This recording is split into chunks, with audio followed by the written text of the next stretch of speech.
As mentioned, this is TH 701, which is Apologetics and Evangelism. As far as a description of what we're going to be doing, this is a careful biblical and theological development of a consistent presuppositional apologetic. The course provides a basis for the evaluation of various empirical systems, as well as a working knowledge of presuppositionalism for use in all aspects of practical ministry. Evangelism is then studied within a presuppositional framework to present the student with a consistent position for propagating and defending the Christian faith.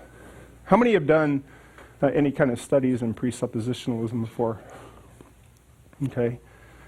Has anybody ever read any of for you guys who've had, what have you read? Have you read some of Van Til before or Bahnsen? Or I was just trying to get a feel for some of the experience here of you. Okay, Van Til and Frame. Okay, Bahnsen and Van Til, okay. So usually when we deal with presuppositional apologetics, the heavy hitters in that regard are Cornelius Van Til and Greg Bahnsen, who's now deceased, and then John Frame, who are often looked to as kind of the leading proponents of presuppositional apologetics. So when you study presuppositional apologetics, it can be somewhat controversial. As a matter of fact, when you get into the 5 views on apologetics books, which I think you'll enjoy that book, you'll see that sometimes there's a little bit of disdain from the other representatives of the apologetics camp.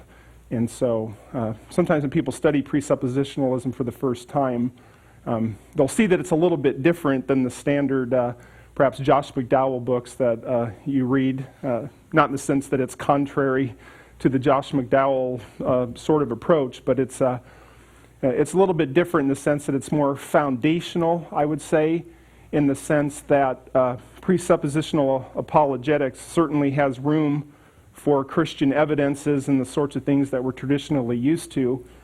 But in my opinion, I think presuppositionalism deals with apologetics more at a foundational level. In other words, instead of just jumping into trying to, show somebody that, empirically that Jesus did rise from the dead, or that, the story of, Jonah and the great fish is true, it deals more with worldview analysis. And so I think that's what you'll see is when you study presuppositional apologetics, it's going to emphasize things like worldview analysis.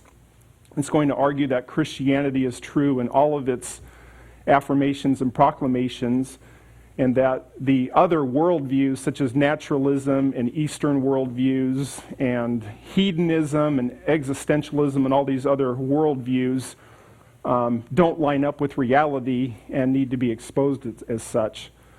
I think another thing that you'll see with presuppositionalism as well, which makes it deal with more foundational issues, is that instead of just jumping into trying to, in a sense, prove specific things like the account of Jonah and the fish, etc., is it deals more with issues like anthropology, just who is this person that you're sharing the gospel with? What does it mean? What are the implications of the fact that they're made in the image of God? What are the implications of sin on the unbeliever's mind? And so sometimes it might seem to get a little bit philosophical, but it's dealing with foundational issues such as metaphysics, hamartiology, anthropology, epistemology in particular is a big thing with presuppositional apologetics because they're dealing with the whole issue of how we know anything. And so I'm just saying that right up front, that there's a lot of foundational issues that you work through. And so there's some sense in which it might seem a little bit theoretical at first, but it all has a purpose. So, all right, let's go ahead and talk a little bit about the objectives of the class. We want to focus the student's attention on a consistent presuppositional apologetic is developed from the biblical and theological data. So there are different approaches to apologetics. Like I said, if you have the 5 Views book that we'll be looking at next week, you'll see that there's different methods mentioned here. There's a classical method, there's an evidential method, there's a cumulative. I'll just go ahead and put this up right here. So there's different methods: classical method, evidential method, cumulative case method, reformed epistemological method, and then the presuppositional method. So the one that we're going to be promoting in this class here is presuppositionalism. Point B we're going to want to develop a consistent presuppositional methodology that the student can effectively use in presenting and defending his Christian worldview in ministry. We're also going to want to provide an adequate scriptural basis for presuppositionalism. We're going to want to introduce the student to the thinking and writings of Cornelius Van Til, Greg Bahnsen, John Frame, and other presuppositional scholars. And so I have you reading, there's a strategic plan to the different books that I do have you read. Because Van Til, Bahnsen, and Frame have really been the key promoters of presuppositionalism, I'm going to have you reading in their books. Some of you have just mentioned that you've already read some of Van Til, who really ends up being the pioneer of a presuppositional approach. You'll know that he's perhaps not the easiest individual to read. That'll become clear if you haven't looked at it yet. But he is very profound, and what he is saying is extremely important. I think when you read Bahnsen and you read Frame, it'll be a little more easily, you'll be able to grasp it a little more easily, as they pretty much propound the same principles as Van Til is talking about. So we'll be reading those guys who have been really important in promoting presuppositional apologetics. We also want to give the student a sufficient understanding of the nature and content of various apologetic systems, including their strengths and weaknesses. So we will look at the other systems of apologetics. And again, that's what the 5 Views book will largely do, is I want you to be able to read primary source materials from people who promote all the different apologetic systems, so that you're able to compare and contrast with material that's truly representing what the other sides are saying. So I think the 5 Views book will be important in that regard. Point F, we're also going to want to cultivate an affection for a biblical apologetic and its worth in preaching, counseling, evangelism, and other situations when the truth must be defended. So I think this will have practical implications for all areas of ministry. So, all right, let's go ahead and look at, I guess it would be page 3 in your notes, which we'll talk about. Let's see here. Page 1 here. I guess I got to turn this over to page 2. Actually, the required text. Let's go ahead and look at that. The required text that we're going to be using here, you can tell there's quite a few books that we're going to be looking at. This book is going to be, this course is going to be heavily reliant on reading. We need to do a lot of reading to understand what's going on here. So we are going to read Bahnsen's book, Always Ready, Directions for Defending the Faith. Again, this is written by Greg Bahnsen, who passed away, I think, in December of 1995. Bahnsen's a very interesting individual. He had a reputation for being the Christian apologist that the atheists feared the most. And at some point in this class, I'll have to see how it works out with the video or whatever. Normally I show not the video, but an audio, give an audio where there's a debate between Bahnsen and Gordon Stein. Stein was an atheist, and you get to see, or actually hear, I should say, Bahnsen debates Stein on the issue of God's existence, in which Bahnsen really, in my estimation, really thoroughly defeated Stein using a presuppositional approach. So I think you'll enjoy that. And then the book, I think, is very, sometimes a little bit circular, a little bit repetitive, but is very helpful when it comes to dealing with apologetic issues. We'll also look at the book by Cowan, which is the 5 Views on Apologetics. I've already talked about that a little bit. Also, John Frame's Apologetics to the Glory of God, an introduction. I guess if we had to say if there was a core book that, in a sense, almost might act as our primary textbook, I think the Frame book would probably fit the bill there. I included on here Norman Geisler's book on Christian apologetics. And if you've studied apologetics at all, you know that Geisler is definitely in the classical approach toward apologetics, and is oftentimes fairly negative towards presuppositionalism. But I thought it would be good to look at his book just to see the approach of one of the other camps. And actually in the book, this book, Christian Apologetics, there's actually some pretty interesting information in there, because he does some really good worldview analysis. As far as apologetic methodology, probably wouldn't have the exact same approach as Norm Geisler would, but when he's pretty sharp when it comes to critiquing some of the secular worldviews. And so we'll take a little bit of a look at that book as well. We're not going to end up reading that whole book in its entirety like some of the others, but we will look at it. And see, I also had you get the charts of apologetics and Christian evidences by Wayne House. Always helps when you can have a book that puts things in chart form. And then Richard Pratt's Every Thought Captive, a study manual for the defense of the Christian truth. What Pratt does, and this is what is helpful, is Pratt understands that what Van Til has promoted is written at a pretty high level, is very profound, but Van Til isn't necessarily the most easy guy to read. So what Pratt does is he pretty much takes the principles that have been promoted by Van Til and really puts them on the lower shelf for the rest of us. And so he explicitly states in this book that this is a manual that even a Christian in high school would be able to understand. So the purpose of the Pratt book is to help take a lot of this theoretical stuff and show how it can be, very practical. So I think you'll enjoy that. And then Cornelius Van Til's book, The Defense of the Faith, is important because that's one of the, again, foundational works. Again, not the easiest book to read, but it's very profound and really sets forth a biblical basis for a presuppositional apologetic.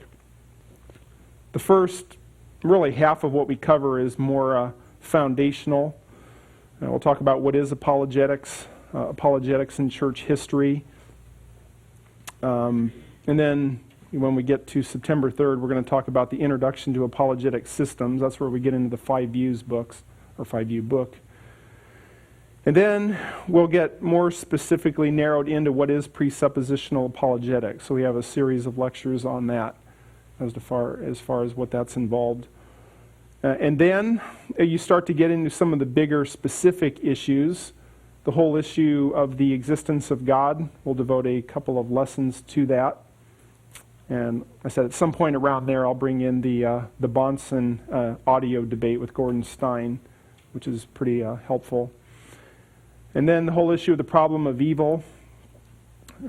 From the standpoint of the unbeliever, the whole issue of the problem of evil is often viewed as the number one argument against Christianity. And usually the argument goes, if God is all good and all powerful, why is there evil and suffering in the world? And so sometimes unbelieving philosophers will say you can't have all three of those things true at the same time. God's all good and all powerful, then there shouldn't be evil. And so perhaps God's not all powerful. Maybe he's all good but not all powerful, and that's why there's evil. I think Harold Kushner took that approach with the book. That was pretty famous. Or some people would say perhaps God's not all good, he's all powerful but not all good, and that's why there's evil. But supposedly that's a problem. I think what you'll see is the presuppositional approach will argue that the whole issue of the concept of evil and suffering only makes sense if there is a Christian God. And so we'll see how that gets argued. So presuppositionalists will argue that our whole concept and understanding that there is real evil and suffering only makes sense within a Christian worldview. So that'll be an interesting discussion. Then we'll talk about Van Til. And then when we get to the latter part of the course, we're going to do introduction to worldviews. And like I said, presuppositionalism is really heavily involved with the whole issue of presenting the entire Christian worldview against the other worldviews that exist. So we'll want to do a point-by-point comparison of the different worldviews and show what Christianity, how it stacks up against those, and how Christianity is the only true worldview. So presuppositionalism is going to be arguing that it's not like these other worldviews are mostly true with a few problems here. As a system, the worldview breaks down. And so we'll be looking at that. Okay, let's go ahead and talk about, I gave you a glossary here. Obviously, I'm not going to read everything in a glossary.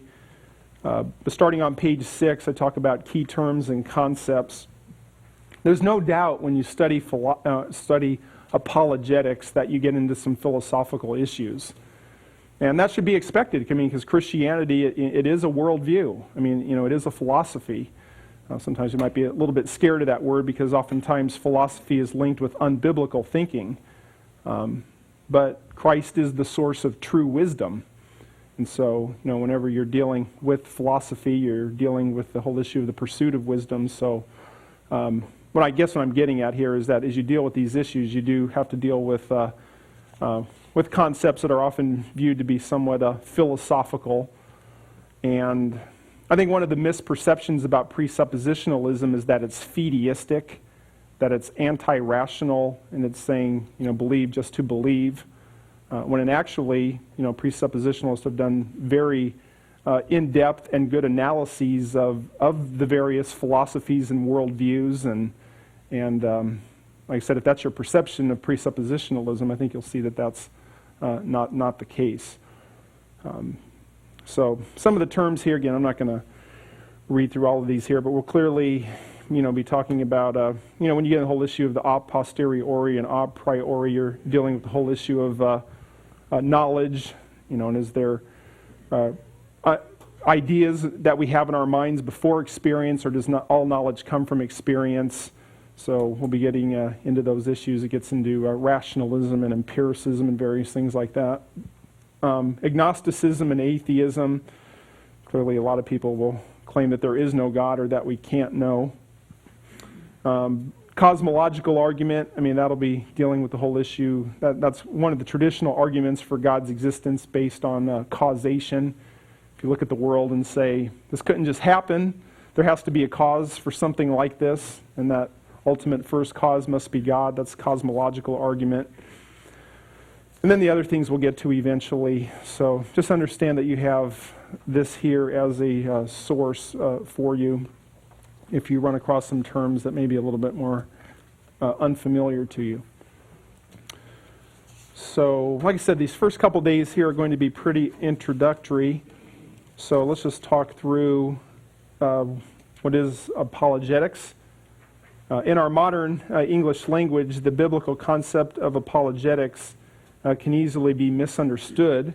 It may bring to mind the concept of being sorry for something. We apologize when we admit that we have done something wrong. This, however, is not how we will use the term. So when we're talking about apologetics, we're not talking about being sorry for something. When you look at the usage, back in the ancient world and the ancient Greek world, the word apologetics is derived from the term apologia, which means defense. And so, you even see that term in the New Testament as well. So usually when we're talking about apology, we're talking about making a defense of something. Kelly James Clark, who in his book, 101 Key Terms in Philosophy and Their Importance for Theology, who's also one of the contributors to the Reformed Epistemological Method section in the Five Views book, defines apologetics as the art of defending a claim against objections. The term apologia was used in pagan and Christian literature and the New Testament itself. So you have the apology of Socrates, Justin Martyr, etc. What is Christian apologetics?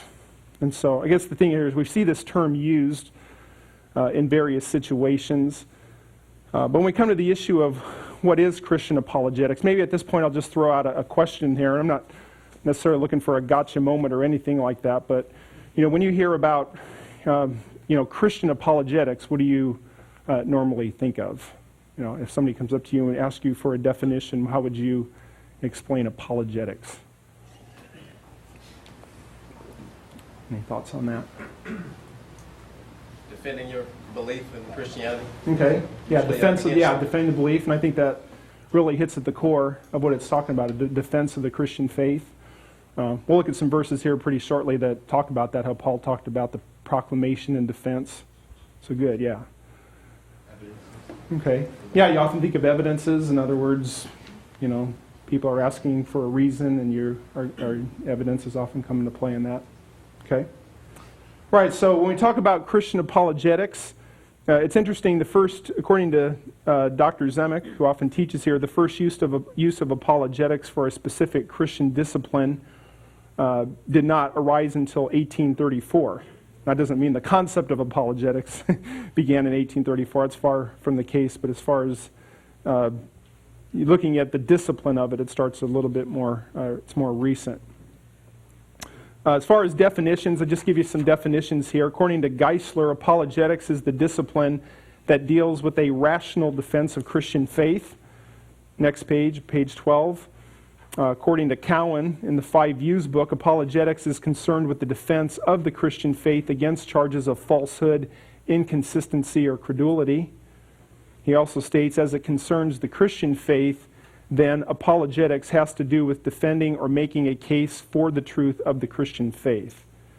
So one passage that's often used, I think rightfully so, would be 1 Peter 3:15. I guess I have it written there so I don't have to turn there in the Scripture. But this is a very important text in regard to apologetics. 1 Peter 3:15 says, "But sanctify Christ as Lord in your hearts, always being ready to make a defense." And that's that's apologia there. That's what that's referring to, making a defense. Our brother here who referred to it as being a defense is totally right.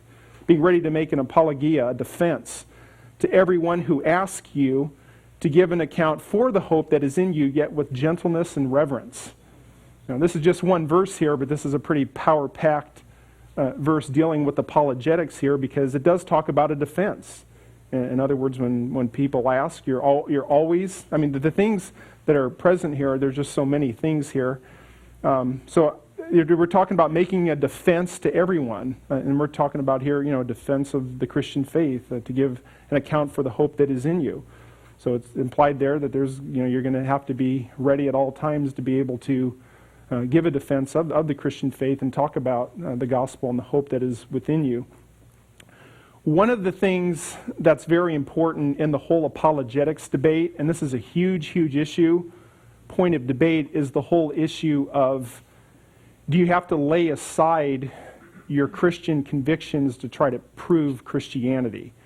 Kind of the traditional, really what would be the approach of the normal classical or evidential approach, of which we'll define later, is that in order to be intellectually honest, you have to lay aside your commitment to Christianity and try to, in a neutral way, try to argue that Christianity is true from facts of nature, etc.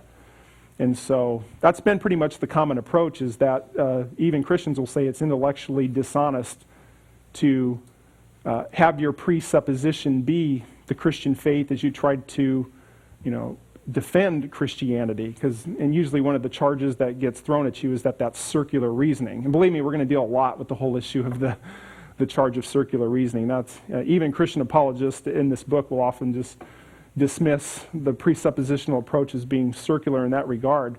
But it is interesting here that in this context where it's talking about the apologia and the defense of the faith, there's no such thing as laying aside your Christianity.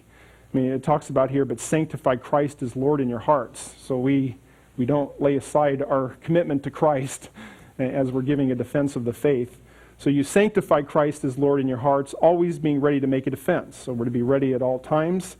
It's to everyone who asks you to give an account for the hope that is in you. And notice the manner in which it's talked about here, yet with gentleness and reverence. And so that's an important part of apologetics, is the approach that we use, the attitude, the humility that we have. One of the temptations in apologetics is to perhaps become prideful or just totally want to stomp on the unbeliever in an intellectual sense here, but we have to keep in mind that we're to do it with gentleness and reverence. Our ultimate hope is that that person would come to saving faith. So very important here, very important verse. As D. Hedman Hebert states, out of their enthronement of Christ as Lord should flow a personal readiness to explain to opponents the nature of the hope that dominates the lives of committed believers. 2 Corinthians 10:5 talks about that we are destroying speculations and every lofty thing raised up against the knowledge of God, and we are taking every thought captive to the obedience of Christ. So it's pretty strong language there, destroying speculations, everything that is raised up against true knowledge of the knowledge of God. We're taking every thought captive to the obedience of Christ. So very strong apologetic verse there. Of course, we know from various other scriptures, too, that false doctrines need to be addressed. It does matter what people think. And so there's many scriptures that talk about addressing false doctrine. Of course, you have examples in Scripture where you get into a little bit of issue as far as sign gifts and those sorts of things, but where you have some sort of proofs or demonstrable evidence for the truth claims of the God of the Bible. I'm not going to read all those there, but you see various miracles used, obviously with the Exodus account and in the Old Testament.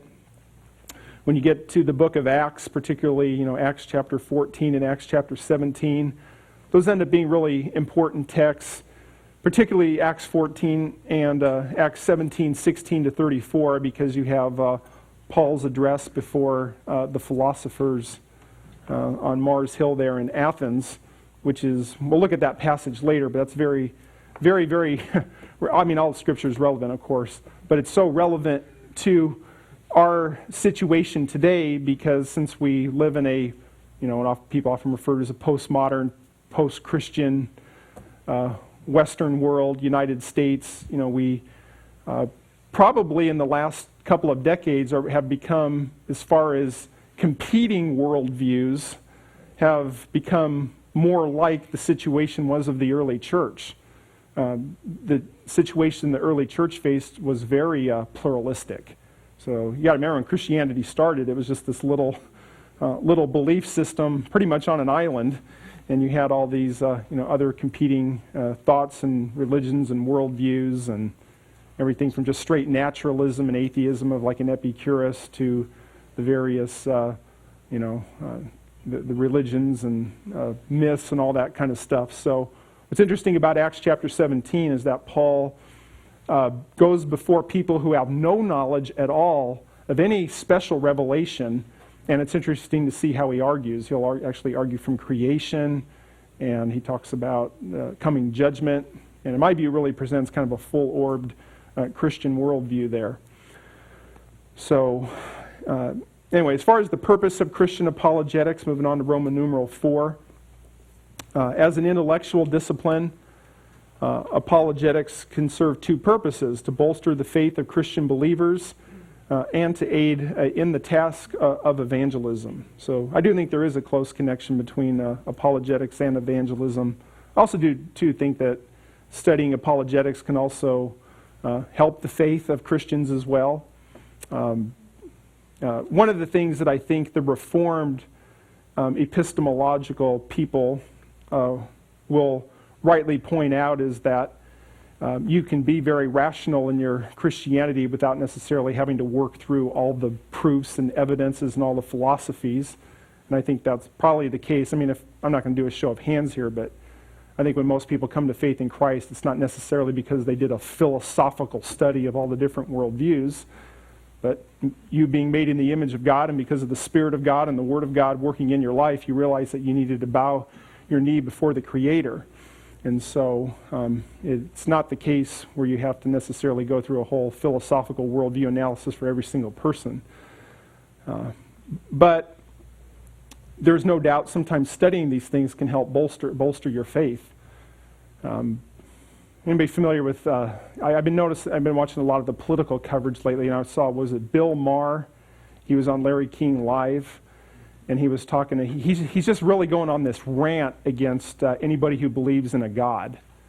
And so, he's just making, fun of people.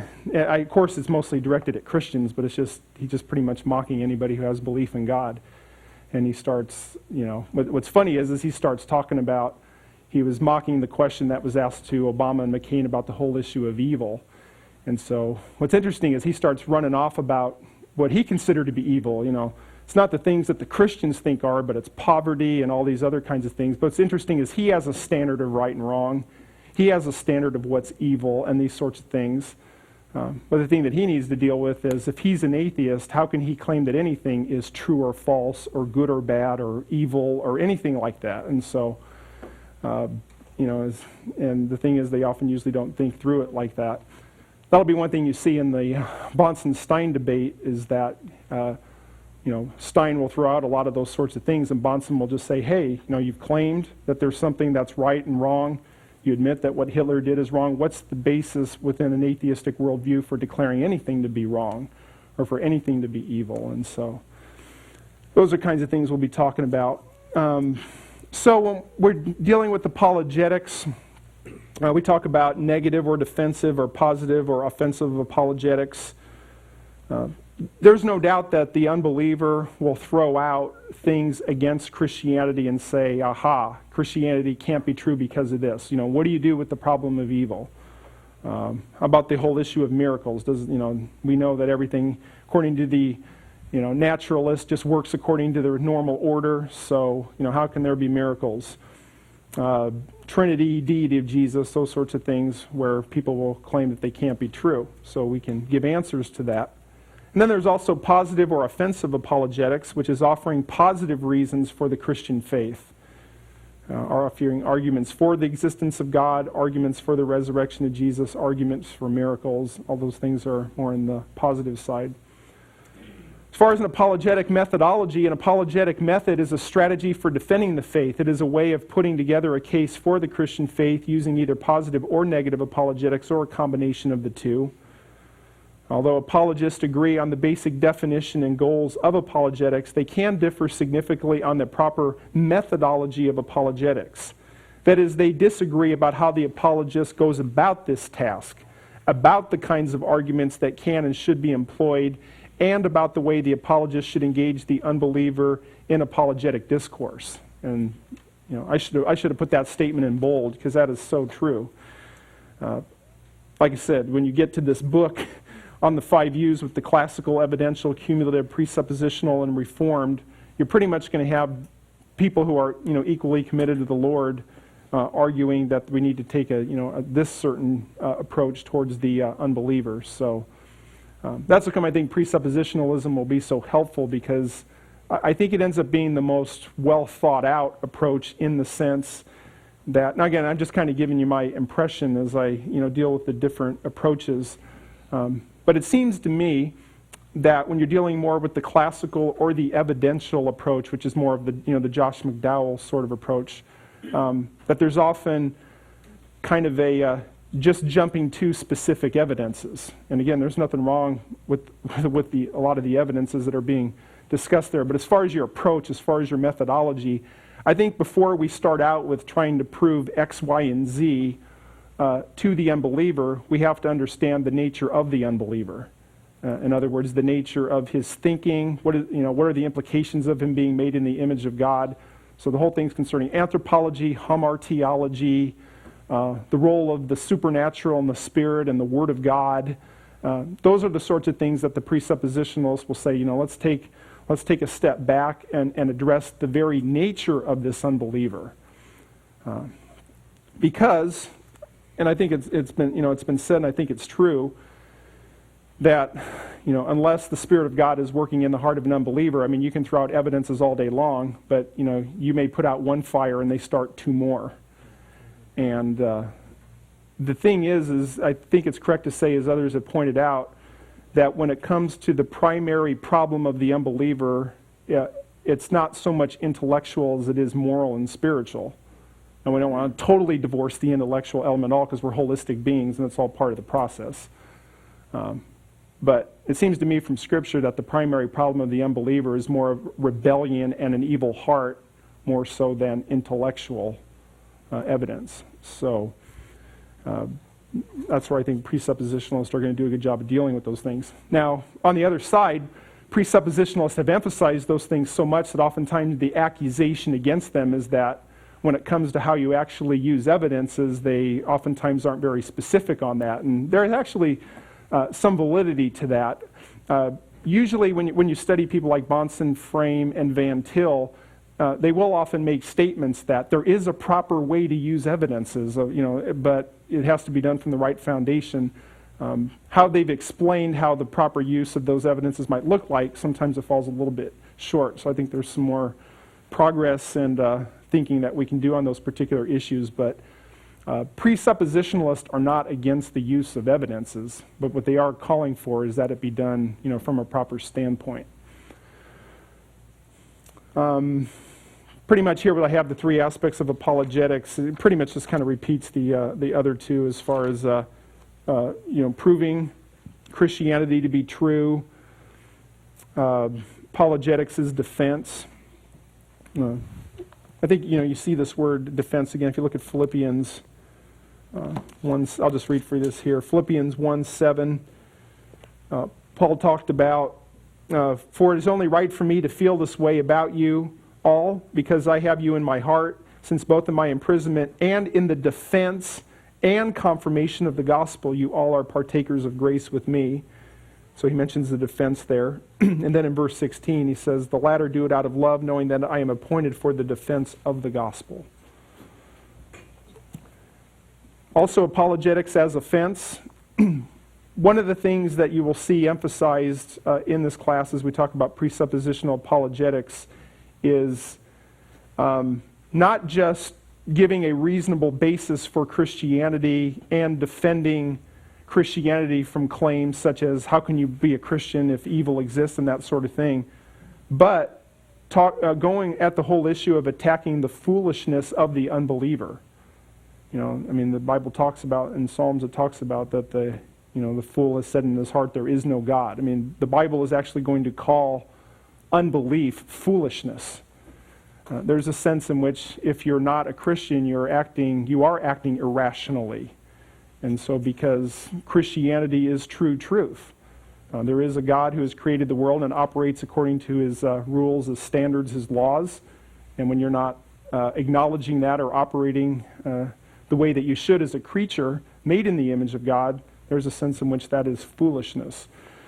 So I have a quote here from Frame where he states, this is on page 14, apologetics goes beyond the defense of the faith. God calls his people not only to answer the objections of unbelievers, but also to go on the attack against falsehood. Non-Christian thinking is foolishness according to Scripture, and one function of apologetics is to expose that foolishness for what it is. According to Frame, these three aspects are perspectively related. Each is a way of looking at the whole apologetic enterprise, so they work together. One of the things, if you're familiar with Francis Schaeffer, is he was, obviously very famous for dealing with the common person when it came to apologetics. So with his L'Abri Institute and all that sort of thing, he dealt with a lot of non-believers personally. And Schaeffer's approach, as he would do evangelism and apologetics with these people, was to actually let them talk probably 3/4 of the time. And so what he would often do is he would talk to people, and as he was doing so, he would gather their worldview. He would ask a lot of questions and just let the people talk. And then when he was done, he would spend about 1/4 of the conversation discussing how the worldview that they have doesn't line up with reality. It doesn't line up with Scripture. It doesn't line up with what was really true. And so he often referred to that in the sense as taking the roof off of the unbeliever's house to let the rain and the wind come in. So in other words, these people would share their worldview, and then he would show how their worldview was internally inconsistent and did not line up with reality. And then he said they could either become a Christian at that point, or if not, they oftentimes would be left off worse off than they were before. Because if you have your worldview exposed and you choose not to come to the truth, then there's a sense in which you know that you're living with an internal inconsistency, and that can be very depressing. So apologetics will involve addressing unbiblical thinking and showing the foolishness of non-Christian thought. Apologetics has been an important part of the Christian church's proclamation of the gospel. If you go way back to the early church, it was extremely important. As a matter of fact, if you look at things that were particularly important to the church throughout church history, sometimes you see those clarifications of which doctrines were studied at which points in history. If you look at the early church of the 1st, 2nd century in particular, really all up until the time of of Constantine and the Edict of Milan in the early 4th century, apologetics was a huge part of the early church. One of the things we often think about is the whole issue of the person of Christ. We know that was a huge issue in the early church. The whole issue of tradition was important. But it may have been, if you're talking about the church of the first 150 years or so, you probably could make a case that apologetics was the most important thing for the church. And if you think about it, it makes sense. I mean, you have, you come to Acts 2, and you have the first church of Jerusalem, which at that time was the church. So we're dealing with a pretty small group of people. And of course, they begin to spread and have success because of the grace that the Lord is pouring out.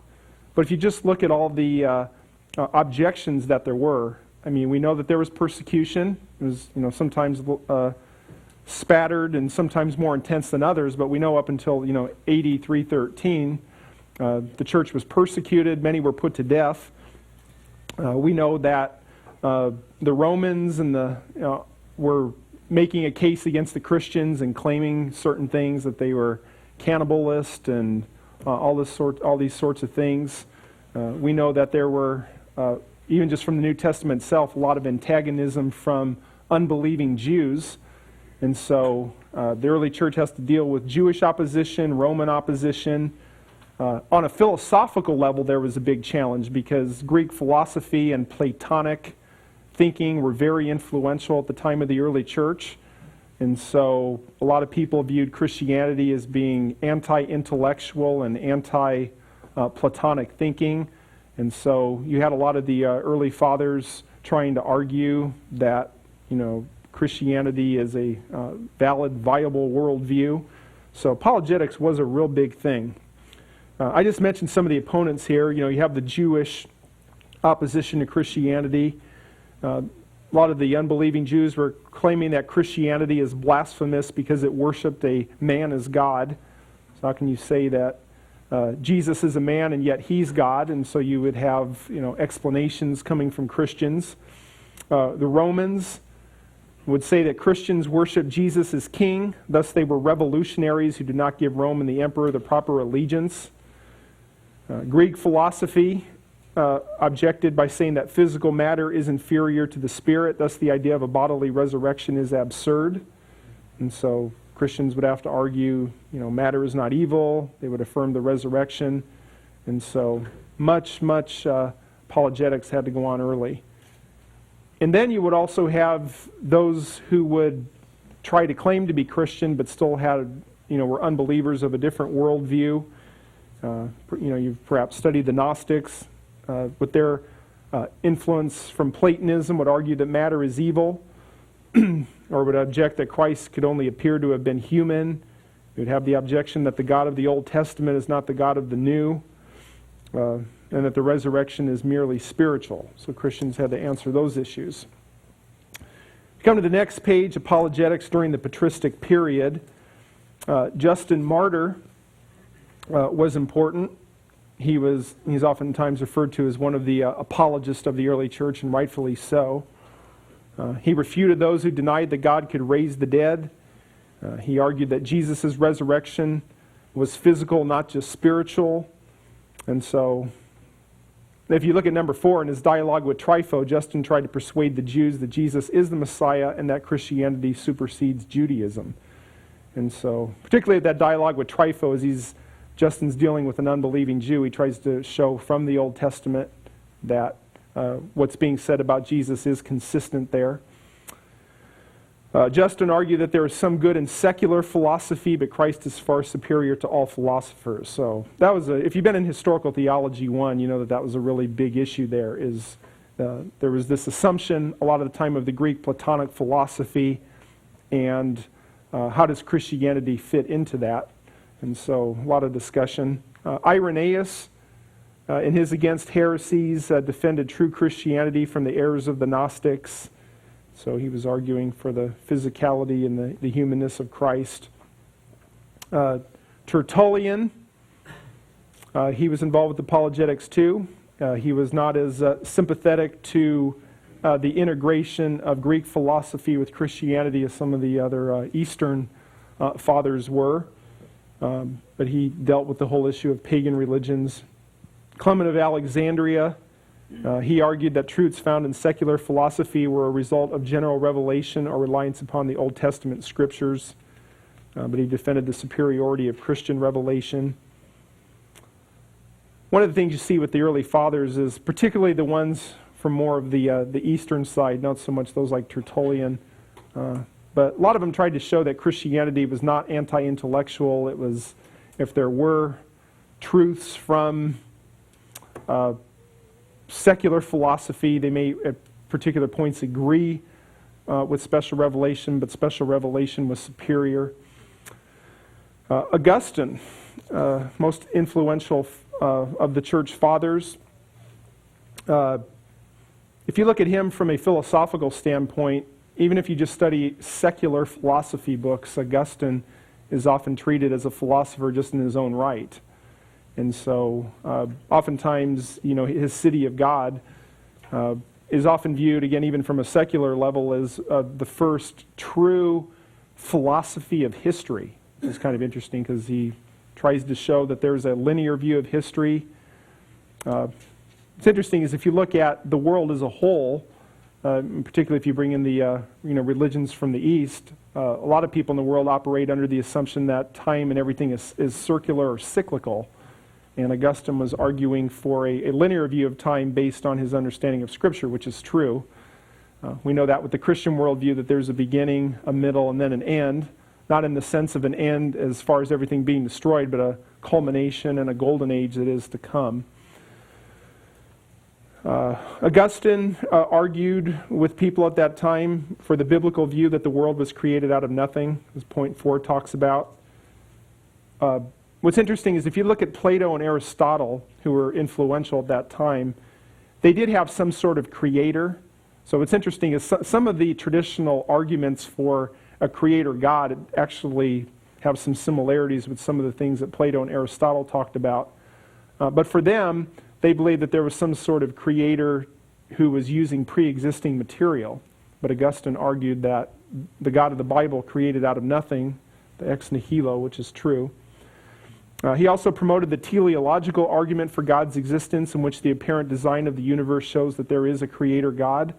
So you see a specific discussion if you read Augustine on teleological. We'll talk a lot about the teleological, but that's the argument that the appearance of design and complexity argues for a designer. And so Augustine was big on that argument. Number 6 is important because it's an epistemological statement. When we're dealing with epistemology, we're dealing with the doctrine, how we know anything. So we're dealing with knowledge, which is a huge issue. When you're dealing philosophically, it's hard to get around epistemology. How can we know anything? And Augustine made a statement that I believe later would be, in a sense, reworded and also promoted by Anselm in the Middle Ages. But he made the statement, "I believe in order that I may understand." And that's a statement that I would affirm as well. I think that's the proper perspective. True Christianity is not fideistic. It's not asking us to believe in spite of any kind of rationality.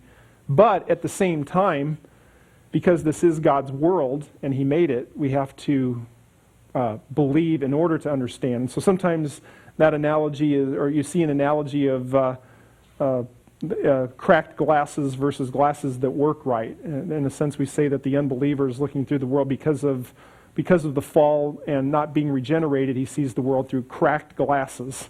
I think even sometimes Van Til refers to them as cement-covered glasses. But in order to see things correctly, you have to put on the spectacles of God's perspective from Scripture.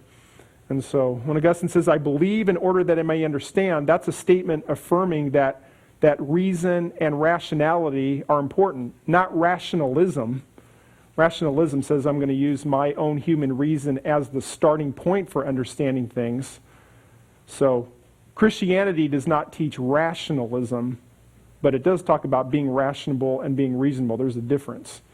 And so as being made in the image of God, as those who are creatures, we do have a rationality and a reason that we're supposed to use for the glory of God. but we don't set our reason above God and say that I'm going to put God on the table and decide whether I'm going to believe or not. So good statement there. I believe in order that I may understand.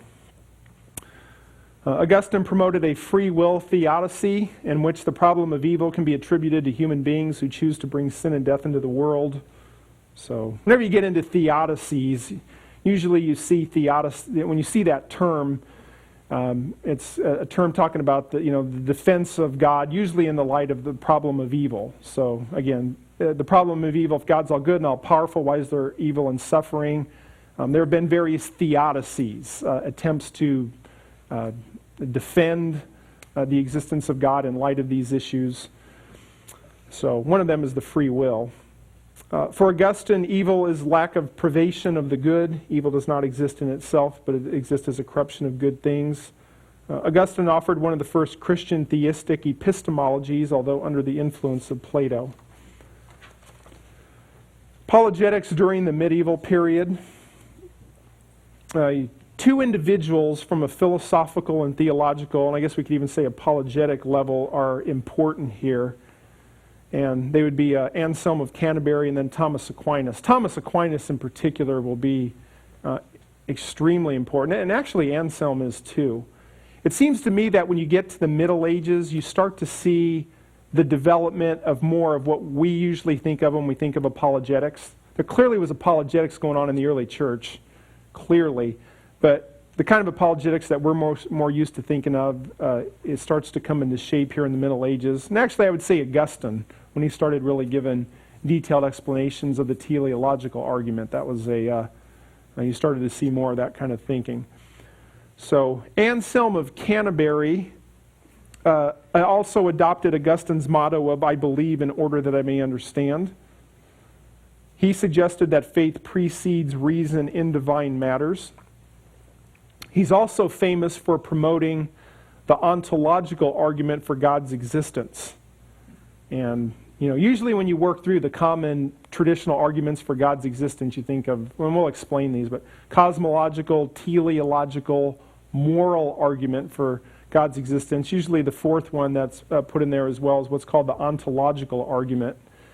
The ontological argument is one of these arguments where you may read it 20 times over and still not quite get the way that it's going. So sometimes you have to kind of put it in a Reader's Digest form. But just kind of, we'll talk more about the specific arguments for the existence of God later. But for right now, we're just pointing out that Anselm historically promoted this argument. In his work, the Proslogion, Anselm asserted that the idea of God is proof that God exists. And this is his famous statement of the ontological argument. He stated, "We believe that you," referring to God, "are a being than which nothing greater can be conceived."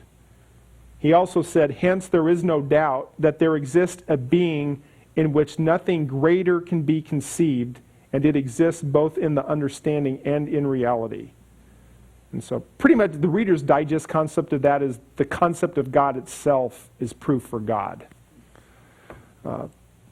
Anselm's ontological argument is unique in that it is an a priori argument, an argument of the mind and not of experience. So this is an important concept that we introduce at this point, is that when it comes to proving God's existence, there are arguments that are based on experience. In other words, like the cosmological argument, which would be the world exists, this world needs a cause, there had to be a cause that caused it, therefore that cause is God or a God.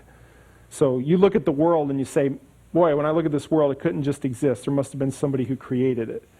Or if you look at the teleological argument, you say, oh, the world shows incredible design and complexity, so therefore there must be a designer. But you're dealing with things from an experiential standpoint. You're dealing with the physical. An a priori argument is an argument that's prior to experience.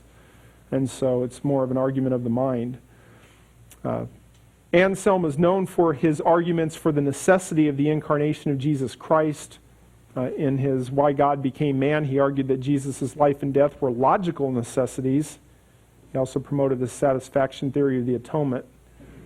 which I'm not going to read the rest of it. You get that definitely in Historical Theology and Theology 3, his view of the atonement. When you get to Thomas Aquinas, well, let me back up here to Anselm's ontological argument, which is pretty much the idea of God itself as proof that God exists. What's interesting is that particular argument has been debated throughout history. Some people love it, some people hate it. Bertrand Russell, the famous atheist, argued that this had finally been an argument that philosophy is shown to be wrong, but it's had a resurgence in the last couple of decades. So it's kind of an interesting thing to think through. Thomas Aquinas, who... Now, when you get to Aquinas, you're really dealing with somebody here who becomes really the anchor for a lot of the classical and evidential arguments that are made. More of the traditional arguments that you read in a traditional Josh McDowell type of book, where there's lots of evidences and that sort of thing. So Aquinas is going to be very influential. As a matter of fact, Norm Geisler pretty much sees himself as being in the line apologetically back to Aquinas. So I'll tell you a little bit about Aquinas here. He was the most important theologian, philosopher of the Middle Ages. His ideas dominated Roman Catholic thinking until the Vatican II Council of the 1960s. Aquinas is famous because he merged Christian theology with the teachings of the ancient Greek philosopher Aristotle.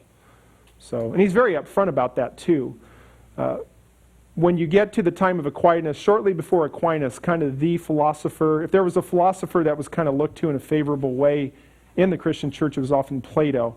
There's a rediscovery of Aristotle shortly before Aquinas, and the century before him, and Aquinas tried to show that Christian truth could be compatible with Aristotle's. And so, really, there's a sense in which you could say that Aquinas kind of merged Christianity with Aristotle.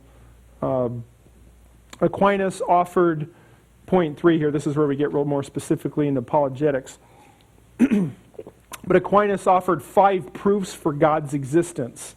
So these are the famous 5 proofs. And if you do any kind of study on the history of philosophy, you're no doubt going to run into this. So there's a sense in which you could say Aquinas doesn't invent Christian apologetics, but there's also a sense in which Aquinas is kind of the pioneer of traditional Christian apologetics. So usually, if you're doing it at a historical level, you may mention Augustine and some of the things Justin Martyr did, but Aquinas is usually where the focus often is from a historical perspective. So he promotes 5 proofs for God's existence, which upon review really can be distilled into 2, which would be the cosmological and the teleological. The cosmological argument asserts that all existing and contingent things like the earth rely upon some uncaused being for their existence. For Aquinas, the earth came into existence by the Christian God, who himself does not have a cause. Aquinas' cosmological argument parallels Aristotle's concept of the prime mover that started all things in motion. So the earth is a contingent thing. Contingent things must have a cause, and that cause ends up being God. In a nutshell, I think what you'll see here with William Lane Craig in this book is he'll talk about the Callum cosmological argument as being his primary starting point for trying to prove the existence of God. And again, Craig's arguing from the classical method in here. So Aquinas is very relevant to the current discussion. You also have the teleological argument mentioned there in point 3. The teleological argument, which Aquinas also used, asserts that the incredible complexity in the universe points to an intelligent being that created it. Thus, the universe is not the result of blind chance. Aquinas argued that there was a close connection between faith and reason. For most of its history, the church viewed faith as superior to reason and saw no need to justify the truths of Christianity by the use of human reason. Aquinas, though, viewed faith and reason as working closely together. In fact, he believed reason could be used to justify many elements of the Christian faith. Unlike some theologians before and after him, Aquinas felt that Christianity did not need to fear reason. When used correctly, it affirmed some of what God had revealed in the Bible. So he did say that there were some things like the Trinity and some of the more specific areas of Christian doctrine that you couldn't prove from general revelation. But if you're looking at things, he would be the epitome of optimism when it comes to understanding things from general revelation. I think he stopped short of saying you could actually become a Christian just through general revelation, but he was very, very high on the human mind's ability, apart from special revelation, to come to the truth. So that's an important thing to keep in mind. Is it ends up not being a total either-or sort of thing, but he was definitely very positive about the human mind's ability, apart from the Spirit working in their life, to be able to come to know true spiritual truth. And so I think it's from him that you really start to get more of this emphasis on trying to be neutral when you're dealing with the unbeliever. And so, but that's a huge epistemological, anthropological, hamartiological, issue. Is when you're dealing with an unbeliever, is he a truth seeker? Is this a person who's just looking for the facts? Or as Ephesians 4:17, 18 through 18 talk about, where these are people with darkened minds, and Romans 1 talks about truth suppressors. And what exactly are you dealing with here? So Aquinas would be more in the realm of the neutrality camp, which goes back to the common Roman Catholic understanding of the fall, which is that the fall did not have as big of an impact on the intellectual, rational capabilities of humans, of which Calvinists would say that there was much more of an impact. Reformation in the modern periods, when you get to Calvin comes along and really, to me, pushes things forward in a positive way, at least on some things here, by emphasizing the concept of the sense of deity. Calvin emphasizes that within every person, because they're created in the image of God, there's a sense of deity. Thus, knowledge of God is possessed by everyone. And so, which to me ends up being very biblical. Because we are creatures made by the Creator, there's an imprint, there's the image of God, there's an innate knowledge of this God that we can't escape. It gets suppressed, but it's still real. And so that brings up very interesting apologetic implications.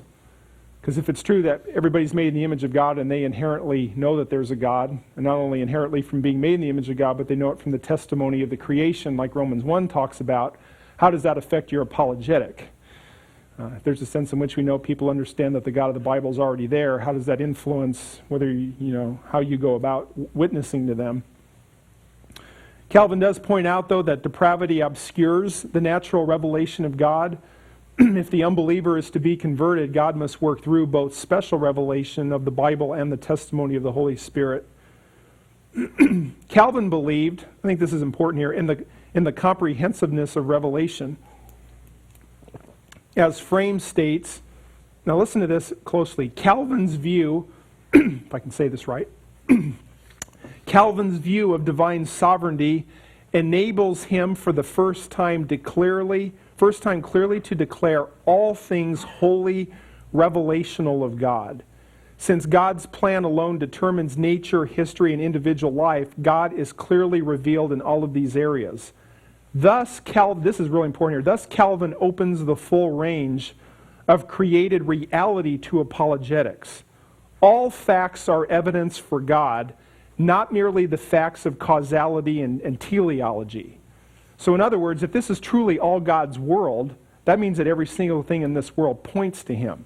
So a rock points to God. The laws of logic point to God. Mathematics point to God. How people act and think and all those sorts of things point to God. So in a sense, if this is God's world and it's operating according to His rules and principles and laws and all that sort of thing, that opens up the apologetic playbook to use anything to point back to Him. So, which is quite interesting. So you don't just have to deal with causality and design, but everything, which I think is pretty profound. And I think presuppositionalists will point that out. Go ahead. Special revelation as well? Sense of revelation Yes. So the question is, does that include special revelation?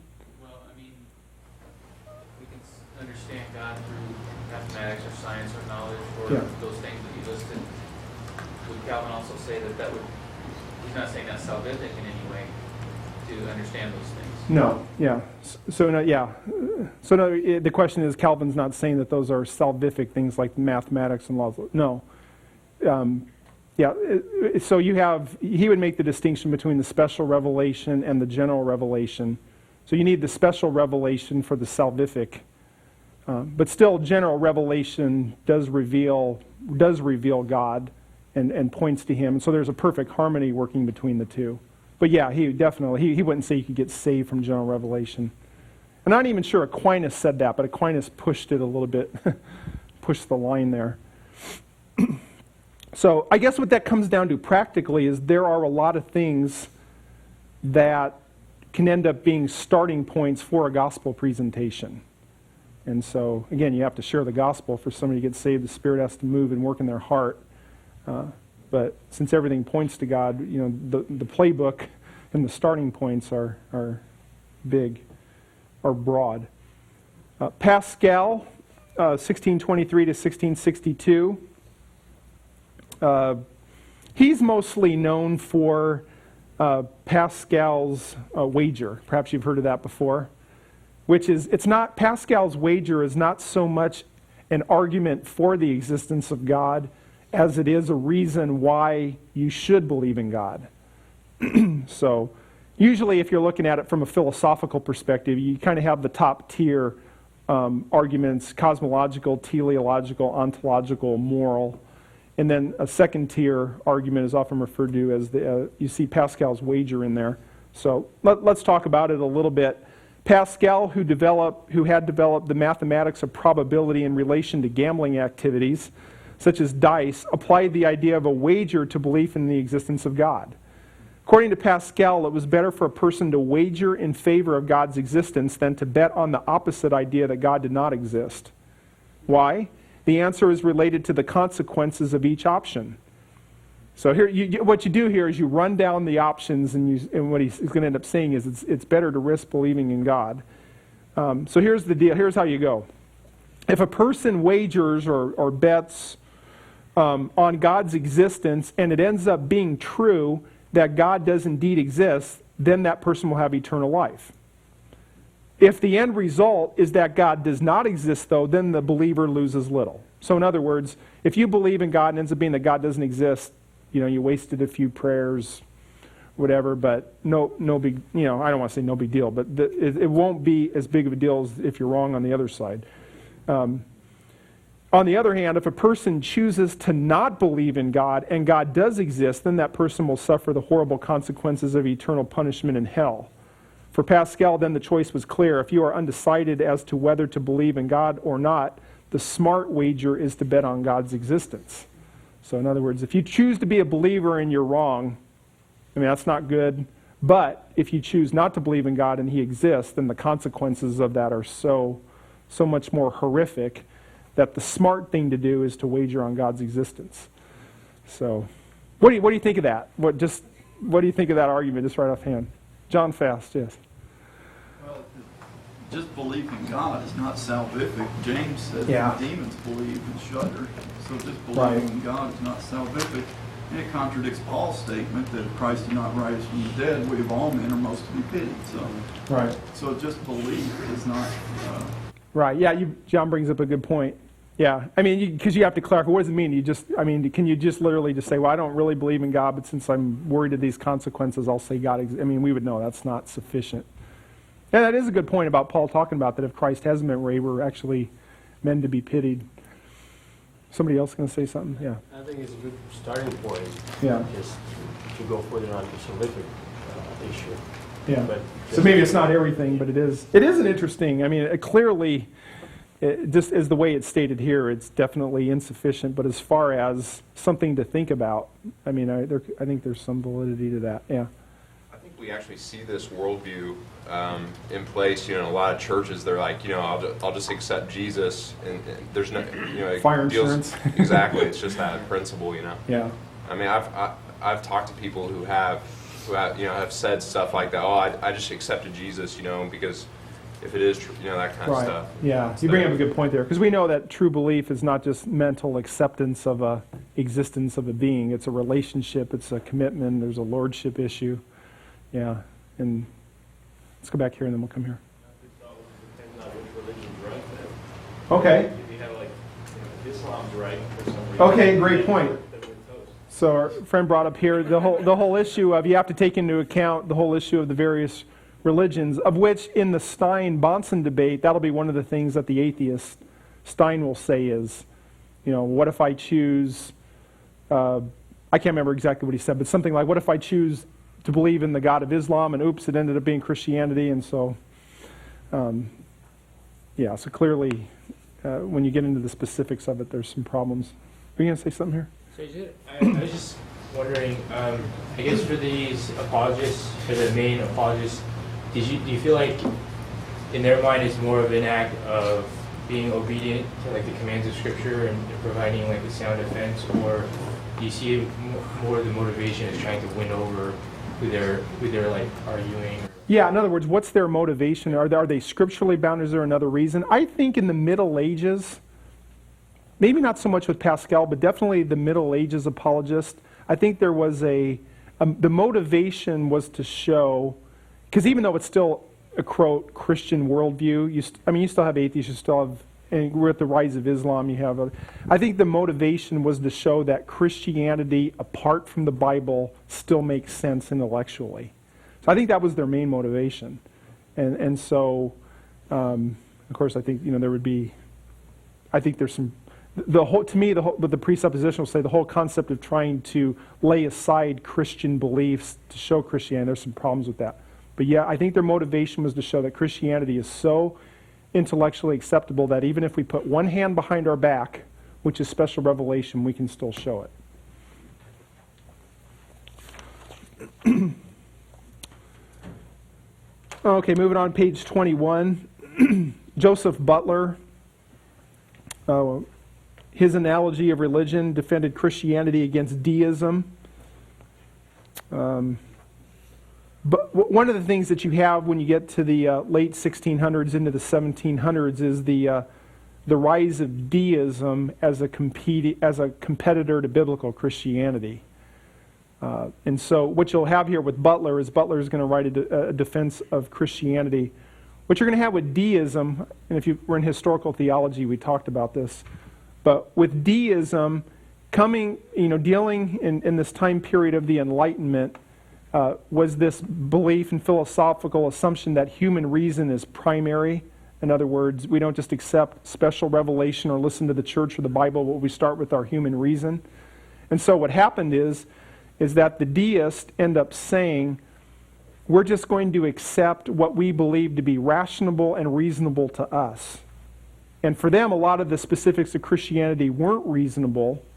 But the one thing they did see as reasonable was the teleological argument. The deists affirmed that you couldn't have a world with complexity without a designer.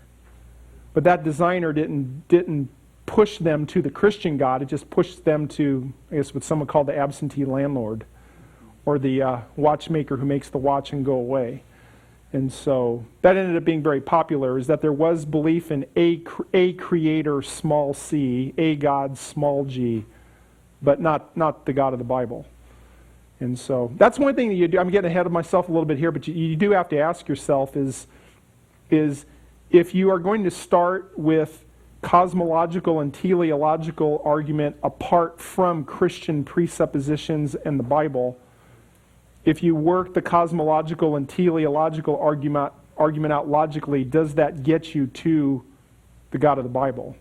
The answer is no. It gets you to something powerful. It gets you to something smart, but it doesn't necessarily get you to the God of the Bible. Because if you're going to say, there has to be a designer, there has to be a creator, that doesn't necessarily get you to the Christian God. And that's what a lot of the deists said. Anybody familiar with the whole situation in recent years with Antony Flew? You guys, anybody familiar with Flew? Flew was one of the leading atheists of the 50s, 60s, 70s. I mean, writing. I think he was over in Europe, but he wrote some of the classic refined arguments against God's existence. So he was a promoter of atheism. What was interesting is a few years ago, because of recent discoveries in science concerning complexity in the world, he actually rejected his atheism and believes in, quote, something. And so it was kind of interesting. He rejected it. In other words, the teleological argument drew him out of atheism. But when he was asked, "Did you become a Christian?" he's like, "No, I don't become a Christian." Well, why not? He goes, "Because I don't believe in the afterlife. I don't see this and that." And he did say, I thought it was kind of funny. He said, he goes, "I'm not a Christian and I'm not becoming a Christian. But if I had to make a choice between Christianity and Islam, I'd be a Christian. Because when I look at Islam, I don't want any part of that." I'm not saying that's a right view or whatever, but anyway. But what's interesting is he, again, I'm not getting into an evaluation of it so much at this point, but in the Philosophia Christi, the counterpart to Jets, the philosophical journal of the Evangelical Philosophical Society, had a big deal. I think Habermas, who's the evidential guy in this book, interviewed Flew, and it was super interesting. I mean, it was so interesting because you have this a promoter of atheism, a leading promoter, reject atheism, but he didn't become a Christian either. And so that was quite interesting. And I think Habermas at the end kind of, at the interview, tries to, I don't want to give the impression that Habermas was just happy he rejected atheism and acted like nothing else needed to be done for Flew. But anyway, there is I can't remember how many years ago, it was a few years ago in the Philosophia Christi of that interview. But I'm just making the point here is that the deists, of which were a big deal at this time, believed in a God, but not the God of the Bible. When it came to miracles and all that other kind of stuff, they didn't believe it. I think Thomas Jefferson, isn't he the one that had a Bible where he cut out the miracles literally? And so, because they weren't reasonable to him. So, which brings, that eventually will bring up an interesting epistemological issue, is what is your starting point for knowledge? The one thing that the Enlightenment tried to tell everybody, and it still has an impact today, is that your reason is the starting point. And if there's things that don't seem reasonable to you, you can throw them out. And that's what can we get the Jefferson Bible with the miracles cut out and that sort of thing. We're going to argue in this class that you can't put human reason as the starting point. Human reason is important. It's a part of who we are as being made in the image of God, but that's not your starting point. And any apologetic that grants that to the unbeliever is doing something that's not biblical. You can't just say, okay, we're going to start with your reason, we're going to start with what you think is true, and I hope I can satisfy you. That's not what the Bible calls for. William Paley, 1743 to 1805, addressed the two central areas of traditional apologetics, the existence of God, the truth of Christianity. Paley offered what has become the classic formulation of the teleological argument. And in doing so, he offered the famous analogy of the watch. Just as a watch evidences signs of a designer, the universe, which is much more complex than a watch, also shows evidence of a designer, namely God. And so he's the one that promoted that. He also contributed to the cosmological argument by claiming that an infinite regress of causes is impossible. In other words, the series of causes that brought our world into existence cannot be infinite. There must be, by necessity, an uncaused cause that started the chain reaction of causes in the universe, and this uncaused cause is God. So, part of the cosmological argument is not just if something is finite and contingent, that there must be something that caused it. That's part of it. But the other side of it too is the concept that you can't have an infinite regress, which means is that if there is causation in the universe, you can't have the causes go back into eternity. There has to be something that starts the dominoes. There's got to be something that starts causation. So people who will argue for the cosmological argument will say that by logical necessity, there must be a first cause. Because it can't just keep going back forever. And I think William Lane Craig will argue that in his section on the classical method. So anyway, Paley was big on promoting that. According to Geisler, on my point number 5 here, Paley's argument for God and for Christianity still provide the backbone for much of contemporary apologetics. As a matter of fact, I think his work was even used up until even into the 1900s as kind of a standard apologetics textbook. Thomas Reid was the founder of common sense philosophy, which was primarily a reaction to the skeptical philosophy of David Hume. That's a whole philosophical issue here, but when you had the Enlightenment and you had David Hume he started out as an empiricist, but he really became a real hardcore skeptic. According to David Hume, you could not know with certainty that anything causes anything to happen, anything else to happen. So what he did was he challenged the whole concept of causation. And he would use billiards as an example. So you take a pool table, you just run through in your mind how that would look like. Somebody gets a stick, they hit a ball, hits another ball, goes into the pocket. Most people would argue, oh, look at the causation there. Human being, stick, ball, pocket. We know that with certain. Hume argued that you couldn't know that there was a causation there, because he said that it was just impossible to prove causation from anything. We may think that there's causation, but that's just how it appears to us, but we don't know that for sure. And so, now, when you hear that at first, you may just think, man, that's kind of weird. It's kind of, I think it's wrong. But as people started to think through the implications of that has devastating consequences. If you're going to deny causation, then everything starts to break down. Science, induction. As a matter of fact, one of the reasons why Immanuel Kant's philosophy ended up being so significant is because Immanuel Kant said that if we accept what Hume says, we can't even have science. We can't even, do anything. And even Hume had to admit that he accepted causation, because he had to put his shoes and his pants on in the morning and expect that his roof wasn't going to collapse on him at night. And so what's funny, in his honest moments, he even had to admit that though he had that theory, he had to live as if there were causation. And so why am I saying all this? I'm saying this because Reid came along and argued for a common sense philosophy in which there is this, we may not know things, all these causations with absolute certainty, but they are still very real. And we can understand with a very high probability that there is causation. And one of the things that Hume has been criticized for, usually when you're dealing with a philosophy or a worldview, one of the things you want to ask is this view livable? Because if it's not livable, it's probably not true. And again, Hume had to admit that that he couldn't even be truly consistent with that philosophy, because he had to act as if causation existed.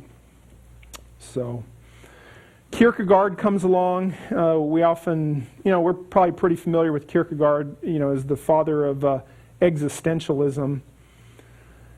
What you get with Kierkegaard is very important, because when you get to Kierkegaard, this is really where you have true fideism introduced into Christianity. I want to say it hadn't existed before this. Some people would claim Pascal was a fideist, but I don't think that's really true. But when you get to Kierkegaard, Kierkegaard is really going to argue the subjectivity of truth, and he's going to argue for the concept of the leap of faith.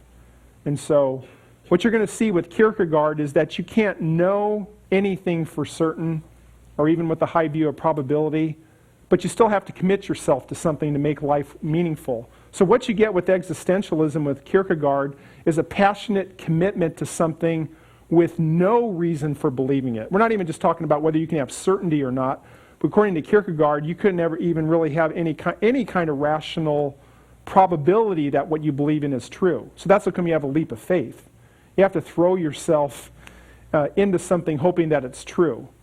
So you're on top of the roof, and the smoke's all around, and you're jumping, hoping that you land into the net below, kind of thing. And so for him, he chose to believe in the Christian God, but there would be other existentialists like Sartre who would come along who'd say, I choose to believe in communism and atheism. And so that was very damaging. The concept that Christianity has no link at all to any kind of reason. And that's not true. One of the interesting myths about presuppositionalism is that it's fideistic. I think even Geisler calls presuppositionalism fideistic, and that's totally not the case. Gordon, now when we move on here, we get to Gordon Clark, who is a presuppositionalist. Clark's really going to argue for the rationality or the internal consistency of the Christian worldview.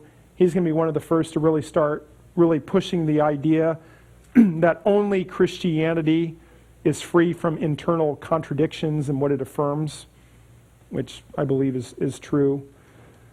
And so, just a few things here. Yes, point number 7 points out, according to Clark, Christianity is true because it alone is free from internal contradictions. All opposing religions and worldviews have contradictory beliefs that disqualify them. Clark rejected traditional arguments for the existence of God, like the cosmological. He believed that common ground could be found with unbelievers. This common ground includes the laws of logic and a few divine truths that unbelievers know because of the image of God within them. Reason, thus, is a point of common ground between the believer and the unbeliever. So, and that's bringing us a little bit closer now to talking about Van Til in particular and Schaeffer. Any thoughts on the history side of that? We're getting pretty close to breaking here. Any thoughts on history? Anything notable or something that surprised you? I guess the main thing to get from this section is to see that apologetics has been an important part of Christian history. Early on, it was to defend the faith against the unbelieving Jews and Romans and Greek philosophy. Once you got to the Middle Ages, there was a real attempt to try to show that you could prove Christianity with one hand behind your back, take the Bible out of it and just show it from general revelation.